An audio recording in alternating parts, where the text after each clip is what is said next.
வரவேற்கிறோம்.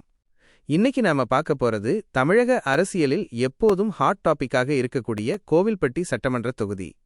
இங்கே 2021 சட்டமன்ற தேர்தல் மற்றும் 2024 நாடாளுமன்ற தேர்தல் முடிவுகள் விஜயின் வருகையோடு சேர்ந்து எப்படி ஒரு பெரிய மாற்றத்தை உருவாக்கப் போகுதுன்னு தரவுகளோட பார்க்க போறோம். அதிமுகவின் வாக்கு வங்கி உண்மை.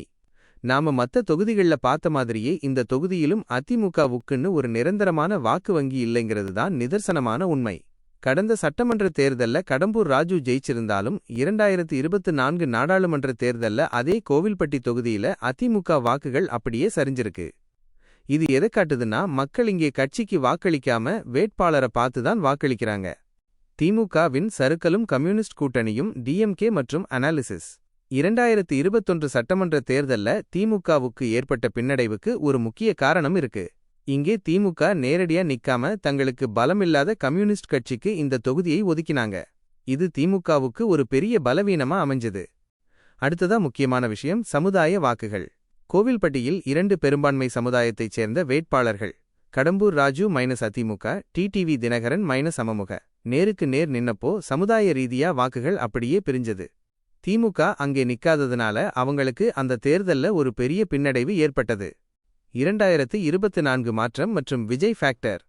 ஆனா இதே கோவில்பட்டி தொகுதியில 2024 நாடாளுமன்ற தேர்தல்ல திமுக களம் இறங்கியப்போ அவங்களுக்கு என்ன வாக்குகள் வரணுமோ அது அப்படியே வந்து கனிமொழி அவர்களுக்கு ஒரு மிகப்பெரிய லீட் கிடைச்சது. இதை வச்சு பார்க்கும்போது கோவில்பட்டி தொகுதி எப்பவுமே ஒரு பிரபலமான வேட்பாளருக்கு முக்கியத்துவம் கொடுக்கிற தொகுதியா இருக்கு. இப்ப இதே இடத்துல தான் தளபதி விஜயின் என்ட்ரி வருது.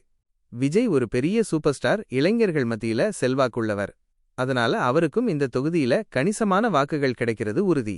இது திமுக, அதிமுக மற்றும் விஜய் என மூவருக்குமே ஒரு பெரிய இழுபறியான நிலையை இந்த தொகுதியில உருவாக்கும்.